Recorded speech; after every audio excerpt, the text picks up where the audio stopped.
Halo pemirsa, selamat bergabung kembali di channel saya. Tetap kita kawal peristiwa ibu dan anak di Subang. Tetap semangat ya, semangat dan semangat, pantang menyerah kita mengawal di kasus ini. Walaupun nggak bisa saya pungkiri, saya sebenarnya sudah lelah dan capek untuk pengawalan kasus ini. Tapi kalau kita nggak mengawal, terus pengawalan YouTuber berguguran satu persatu, mau nggak mau peristiwa ibu dan anak akan menjadi menurun pembicaraannya di media sosial, dan itu sangat-sangat kurang bagus untuk pengungkapan kasus ini. Karena yang kita harapkan kasus ini bisa terungkap ya, sekalipun lambat bisa terungkap karena pelakunya begitu sadis dan begitu cerdik dalam perencanaan di peristiwa ini. Nah, yang kita bahas kali ini adalah tentang K9. K9 didatangkan setelah 2 minggu peristiwa itu terjadi. Dan siapa sajakah yang diperiksa oleh K9 ini? Mari kita baca-baca di sini. Baca-baca di sini. Dari Tribun Jabar. Langsung pada poinnya ya. Kemudian unit K9 Polda Jabar membawa anjing pelacak untuk mencari petunjuk di lokasi kejadian. Total ada 6 orang saksi yang menjalani pemeriksaan tambahan di lokasi kejadian. Jadi di pemeriksaan tambahan yang dihadirkan 6 saksi. Dalam pemeriksaan saksi dan TKP hari Senin ini, menurut dalam pemeriksaan saksi dan TKP hari Senin ini turut hadir Direktorat Reserse Kriminal Umum Polda Jawa Barat Kombes Pol Kahyani Sudarto. Jadi waktu didatangkan K9 ini sudah ada turut campur Polda Jabar untuk pemeriksaan di TKP saat itu. Jadi sudah dari awal ini sudah ada ada backup dari Polda Jabar guys dalam perkara ini. Kemudian pemeriksaan tambahan ini terkait temuan dari barang bukti di lapangan yang tentunya berkaitan. Kata Kombes Pol Kahyani Sudarto, di lokasi kejadian ditemukan jasad ibu dan anak Senin 30 Agustus 2021. Menurut Kahyani, proses pemeriksaan pada kali ini sejumlah saksi didatangkan ke tempat lokasi kejadian. Ada beberapa saksi yang kami hadirkan dalam pemeriksaan ini, ujar dia. Ia pun meminta doa agar kasus ini segera terungkap. Mohon doanya supaya cepat terungkap, doakan, ucap Kombes Pol Kahyani Sudarto. Kemudian menurut pantauan tribunjabar.id, di lapangan terlihat sejumlah saksi yang dihadirkan. Di antaranya Yosep, usia 55 tahun, merupakan suami dari Tuti dan ayah dari Amelia. Nyonya M yang merupakan istri muda Yosep. Lalu ada Yoris 34, ia merupakan anak pertama Tuti dan Yosep yang juga kakak dari Amelia. Selanjutnya, kemudian ada Yeti Mulyati 60, Lilis Sulastri 56, serta Ida 57. Mereka adalah saudara kandung atau kakak dari Ibu Tuti. Jadi, pemeriksaan tambahan ini menghadirkan 6 saksi, Pak Yosep, Ibu Mimin, Yoris, dan 3 kakak dari almarhumah Ibu Tuti dihadirkan di situ. Dari pemeriksaan tambahan ini tidak ada pemberitaan yang memberitakan adanya kejadian tragis, misalnya digigit K9 atau digonggongi anjing. Jadi kita nggak tahu hasil pemeriksaan terhadap 6 saksi ini ya guys. Nah, pemberitaan yang sedang marak saat itu adalah di mana saksi Danu yang digonggongi anjing dan digigit. Dan pemberitaan ini sudah bukan rahasia umum lagi, karena Danu sendiri yang mengungkapkan kejadian tersebut saat pemeriksaan di Mbak Suci Misteri. Jadi dari omongan Danu sendiri, pernyataan Danu sendiri bahwa dia digigit anjing kalah pemeriksaan saat itu. Nah, yang menjadi pembahasan di sini, apakah dengan digigitnya anjing K9 ini Danu bisa dijadikan sebagai tersangka, ataukah pemeriksaan K9 ini bisa dijadikan alat bukti? Mari kita ungkap di sini berdasarkan keilmuan ya. Saya sebenarnya kurang paham masalah hukum, tapi berhubung saya mengawal kasus ini, saya sedikit banyak harus mencari sumber-sumber literatur yang berkaitan dengan peristiwa ini. Makanya di sini saya tadi bongkar-bongkar situs yang mencari tahu apakah dengan K9 ini bisa dijadikan alat bukti. Ternyata hasilnya seperti ini. Saya baca langsung ya. Ini judulnya dari situs ini seperti ini. Penggunaan anjing pelacak dalam proses penyidikan dan kekuatan pembuktian terhadap alat bukti yang ditemukan oleh anjing pelacak dalam perspektif hukum acara pidana. Judulnya seperti itu. Kemudian isinya langsung poinnya, karena banyak sekali tulisannya sampai mata saya capek bacanya ya guys. Tapi demi kalian, demi pengungkapan kasus ini, saya rela baca-baca dengan tulisan yang jelimet. Baiklah, saya baca langsung.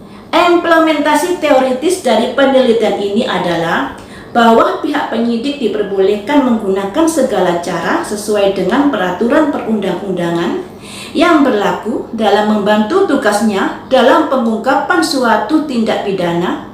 Selain itu, dapat diketahui pula bahwa dalam prakteknya anjing pelacak hanyalah sebagai media pembantu saja dalam memaksimalkan peran penyidik dalam mengungkapkan suatu tindak pidana, sehingga kekuatan pembuktian terhadap penggunaan anjing pelacak itu belum ada peraturan yang mengaturnya secara jelas, sehingga di hadapan pengadilan pun keterlibatan anjing pelacak ini hanya akan dihadirkan apabila hakim memerlukan untuk menambah keyakinan hakim saja.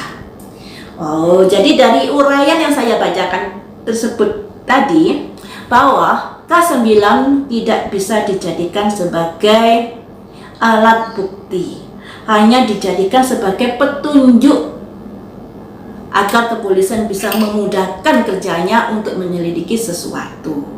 Dan K9 ini hanya untuk meyakinkan hakim saja ketika diminta oleh hakim kehadirannya atau diminta oleh hakim keterangan-keterangan keterlibatan K9 ini guys.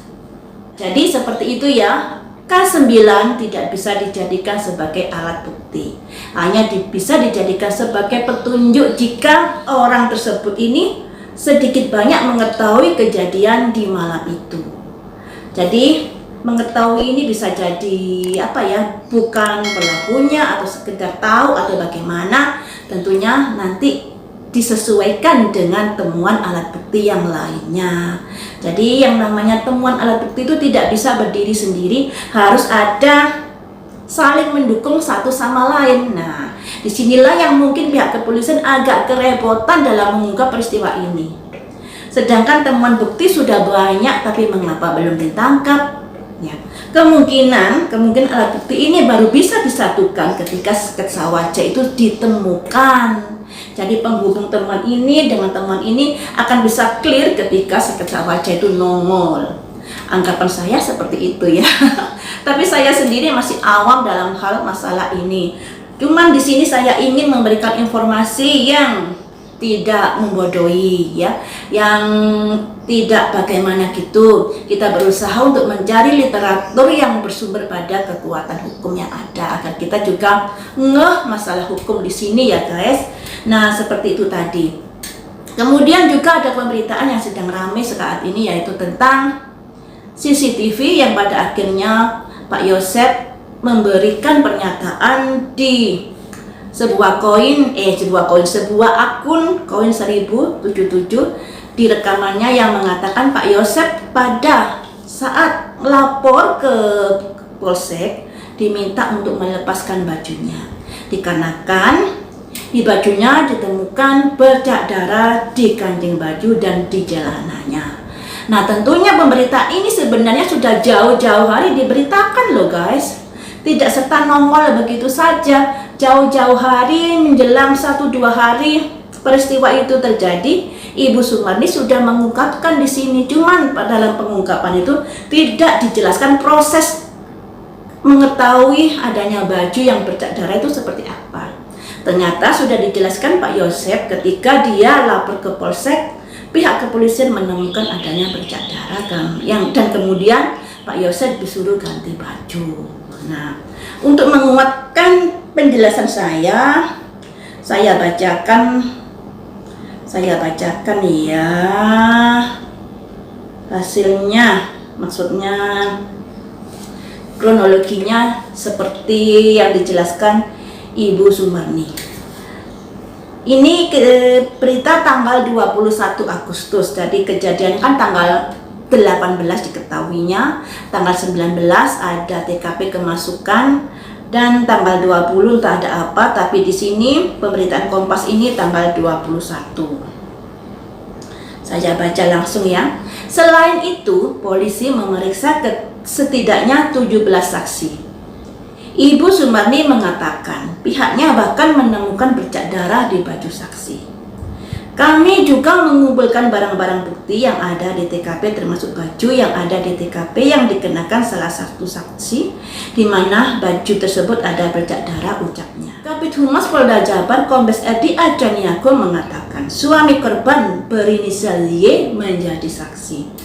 Sang suami, kata Edi, mengaku melihat kondisi rumah di kamar dan di kamar mandi sudah berantakan. Di dalam bak terdapat baju, pakaian, dan sampah disertai darah berceceran. Karena melihat hal tersebut, Y panik lalu melapor ke Polsek Jalan Cagak, tuturnya. Nah, di sini mungkin apa yang dikatakan Pak Y di TV One yang melihat bak mandi semacam berbunga-bunga, itu mungkin karena di kamar mandi di bak tersebut terdapat baju, pakaian, dan sampah disertai darah berceceran.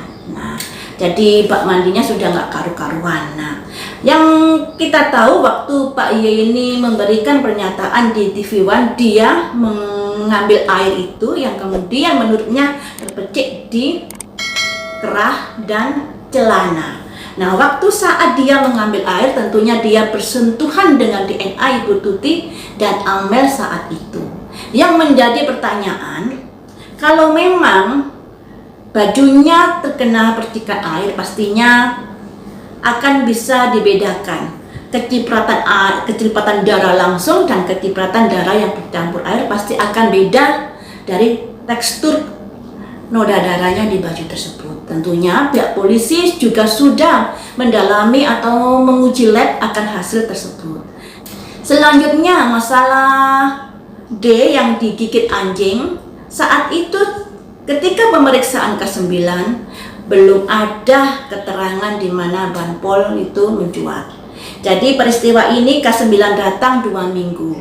Tapi 2 minggu ini si Denny diem-diem aja dalam pemeriksaan tidak menceritakan adanya Banpol.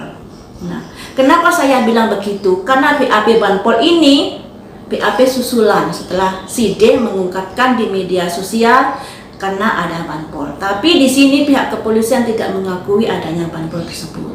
Nah, di sini menjadi simpang siur. Dan dari keterangan D ini, tentunya setelah D ini digigit anjing, pastinya Pak Polisi akan menggali lagi keterangan D berkali-kali. Makanya waktu pemeriksaan D di Polres dihadirkan Ibu Hastri, kemudian Bareskrim Polri, dan juga BIN yang membantu dalam pemeriksaan saat itu. Entah itu membantu memeriksa D atau hal yang lainnya, saya juga kurang tahu. Tapi dari pemberitaan saat D diperiksa ini ada beberapa para pakar yang hadir. Tentunya ini akan ada kaitannya tentang D yang digigit anjing tersebut, sehingga ada kecurigaan dari para pakar terhadap D. Mungkin seperti itu. Dari pembacaan saya tadi di depan tadi, jika K9 hanya sebagai petunjuk, tidak bisa dijadikan sebagai alat bukti, ya. Jadi makanya peristiwa ini masih berlarut-larut. Dan dari adanya D digigit anjing ini, maka mencuatlah pemberitaan atau keterangan-keterangan D di mana saat itu dia disuruh Banpol dan ada saksinya ternyata Wahyu, Kosasi, dan Opik yang juga berjaga atau memantau TKP di seberang jalan di depan SMA. Nah, di sini ada kaitannya apakah mereka berdua itu ataukah sekedar kongko-kongko saja ataukah ada sesuatu hal yang lainnya, tentunya mereka sendiri yang tahu. Kita hanya menduga-duga, tapi kedepankan asas praduga tidak bersalah dalam hal ini. Tentunya pihak polisi pasti akan menggali lebih jauh lagi tentang D ini dikarenakan hanya D yang digigit anjing. Bukan berarti D ini gimana-gimana gitu, bukan. Tapi D pastinya mengetahui sesuatu kejadian di malam itu. Atau hanya sekedar mengetahui atau bagaimana tentunya pihak yang berwajib yang lebih paham dan lebih tahu. Nah, perkara ini kan kayaknya perkara berjamaah pelakunya.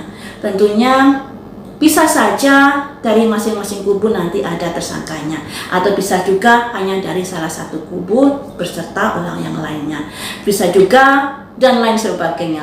Jadi di sini guys, kita kedepankan ya asas praduga tidak bersalah. Apa yang kita ketahui dalam perkara ini hanya bersumber dari pemberitaan media sosial, tidak tahu langsung. Kenyataannya kita berandai-andai, menduga-duga, dan juntrungnya kinerja kepolisian sudah jauh melesat dengan ditemukan alat bukti yang sebanyak 200 lebih, saksi 121 dan 10 TKP, dan kita nggak menyangka hal itu kan. Makanya kita percayakan perkara ini kepada pihak yang berwajib agar bisa terungkap peristiwa ini. Dan jangan sekali-kali membenturkan ini dan pihak berwajib yang begini yang begitu. Pihak berwajib ini sudah capek ngurusin peristiwa ini, dan yang diurusi bukan kasus ini saja ya.